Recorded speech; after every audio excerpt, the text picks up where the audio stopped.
ایک بہت بڑے محدث ہوئے ہیں سید دیدار علی شاہ صاحب الوری رحمت اللہ علیہ، بہت بڑے سچی مچی کے محدث تھے، اور سید زادے مولانا فضل الرحمان گنج مراد آبادی رحمت اللہ علیہ سلسلہ نقشبندیہ کے امام صوفی ہوئے ہیں، ان کے مرید تھے، خود بھی عالم تھے، دو بیٹے عالم تھے، ان کے بیٹے اعظم پاکستان ہوئے سید ابو البرکات شاہ رحمت اللہ علیہ، وہ خلیفہ تھے اعلیٰ حضرت کے، بڑے لوگوں میں ان کا نام تھا۔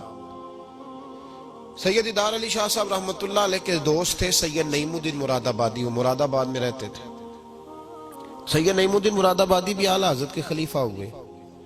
دیدار علی شاہ صاحب کہتے ہیں میں اکثر سید نعیم الدین صاحب سے ملنے جاتا تو وہ مجھے فرماتے آؤ تمہیں حضرت شیخ احمد رضا کے پاس لے کے چلو۔ تو ان کی عمر بھی کچھ اعلیٰ حضرت سے بعض لوگ بتاتے ہیں کہ زیادہ تھی سید دیدار شاہ صاحب کی، سید بھی تھے، محدث بھی تھے، عمر بھی زیادہ تھی۔ کہنے لگے میں کیوں جاؤں، میں کسی مولانا کے پاس کیوں جاؤں، یہ مشکل ہوتا ہے نا، میں کیوں جاؤں۔ 2 4 5 دفعہ انہوں نے کہا، کہنے لگے میں نے نہیں جانا۔ کہتے ایک دن میں الور سے ملنے گیا ان کو مراد آباد، تو وہ بکسا وغیرہ باندھ کے تیار بیٹھے تھے۔ میں نے کہا کہاں جا رہے ہو؟ کہنے لگے میں بریلی شریف جا رہا ہوں۔ کہنے لگے یار سید ہو کے عالم ہو کے آپ وہیں ہر وقت پہنچے رہتے ہیں۔ کہنے لگے یار ایک مہربانی کر، آج چل تو صحیح میرے ساتھ، تو اجے میرا محبوب نہیں ڈٹھا، تو اجے تو ڈٹھا ہی نہیں تے تینوں کی پتا ہو بھائی، تو ڈٹھا ہی نہیں، تو اجے میرا محبوب نہیں ڈٹھا، جنوں ویکھ کے چن شرماوے، جے رکھے ہاتھ نال پھلاں تے ہاتھ پھلاں دا مان وداوے، ادھی راتی چن چڑھ جاندے جدو جلوہ فرماوے۔ کہا چل تو صحیح یار۔ تو سید دیدار شاہ صاحب کہنے لگے میں نے سنا ہے ذات کے پٹھان ہے، طبیعت کے سخت ہے۔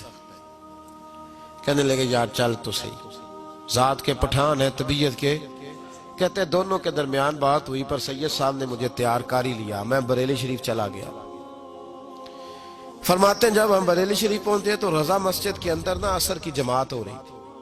سید نعیم الدین صاحب رحمت اللہ علیہ کا وضو تھا، وہ جماعت میں شامل ہو گئے، تو مسجد کے باہر کنواں تھا، میں وہاں چلا گیا وضو کرنے کے لیے۔ تو ایک چھوٹا سا بچہ تھا 8 10 سال کا، اس نے پانی نکالا ہوا تھا وضو کرنے کے لیے۔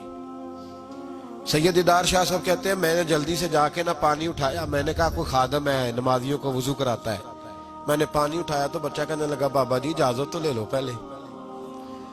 تو میں چپ کر گیا، تو میں نے کہا چلو اجازت دے دو وضو کرنا ہے۔ تو کہتے ہیں بچہ کہنے لگا آپ کو مسئلے کا پتہ ہونا چاہیے کہ نابالغ اپنی مرضی سے بھی اپنی چیز کسی کو نہیں دے سکتا۔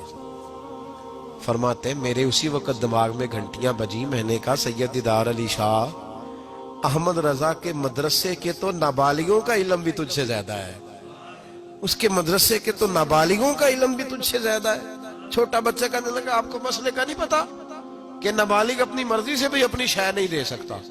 فرماتے ہیں اس نے وضو کیا، پھر اس نے خالی کیا برتن، پھر میں نے پانی نکالا، وضو کیا۔ اب سید صاحب تو مل گئے تھے ایک رکعت میں، میں تھا یا سید صاحب تھے جب ہماری بات ہوئی تھی، کیا کہا تھا انہوں نے؟ ذات کے پٹھان ہے، طبیعت کے سخت ہے۔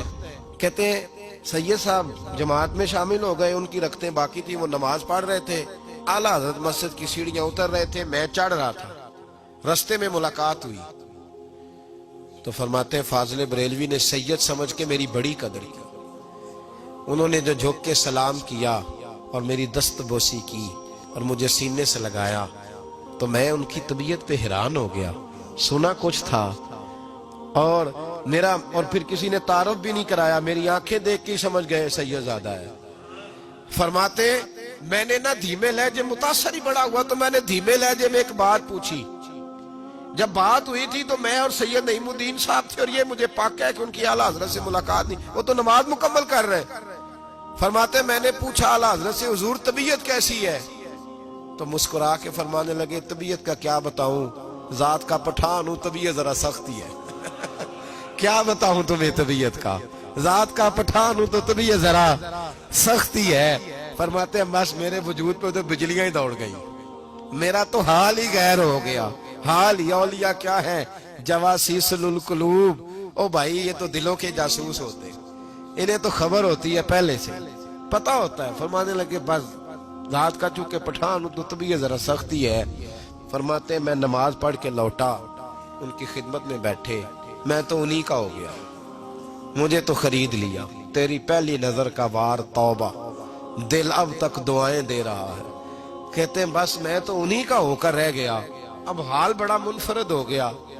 کہتے ہیں جانے کا وقت آیا تو سید نعیم الدین صاحب فرمانے لگے چلے. میں نے کہا آپ جائیں, میں تو ادھر ہی رہوں گا. اعلیٰ حضرت رحمت اللہ علیہ بصیرت کی روشنی, تقوی اور ساری زندگی درس کہہ دیا رسول اللہ سے پیار کرو, نبی پاک سے ساری. اور پتہ ہے زندگی کیا تھی فاضل بریلوی کی؟ نعمتیں بانٹتا جس سمت وہ ذی شان گیا, ساتھ ہی منشی رحمت کا قلم دان گیا. انہیں جانا انہیں مانا نہ رکھا غیر سے کام, للہ الحمد میں دنیا سے مسلمان گیا. اور مدینے جاتے تھے تو در رسول پہ کھڑے ہو کے کہتے تھے چمک تجھ سے پاتے سب پانے والے, میرا دل بھی چمکا دے چمکانے والا. میں مجرم ہوں آقا مجھے ساتھ لے لو, کہ رستے میں ہیں جا بجا تھانے والے. اور پھر تڑپ اٹھے کہنے لگے جھوٹے ہیں جو محبوب کی زندگی کے قائل نہیں. تڑپ اٹھے, دو قسمیں اٹھائی ایک شعر میں, کہنے لگے تو زندہ ہے واللہ, تو زندہ ہے واللہ, میری چشم عالم سے چھپ جانے والے. فاضل بریلوی رحمت اللہ علیہ نے ڈھانگی بدل دیا, رانگی بدل دیے, عشق رسول کی تحریک بن گئے اعلیٰ حضرت. جہاں ان کا نام آئے گا ساتھ حضور کی نعتیں بھی آئیں گی, جہاں ان کا نام آئے گا حضور کے حسن و جمال کا تذکرہ بھی آئے گا, جہاں ان کا تذکرہ آئے گا وہاں محبوب کی غلامی کا ذکر بھی آئے گا. اعلیٰ حضرت کا جہاں ذکر قیامت تک کیا جائے گا تو لوگوں کے دلوں میں جو چیز حرارت بن کے ابھرے گی وہ رسول اللہ کی محبت ہوگی. میں اکثر کہتا ہوں ہے یہ پیغام حضرت احمد رضا, بارگاہ نبی کے رہو بابا.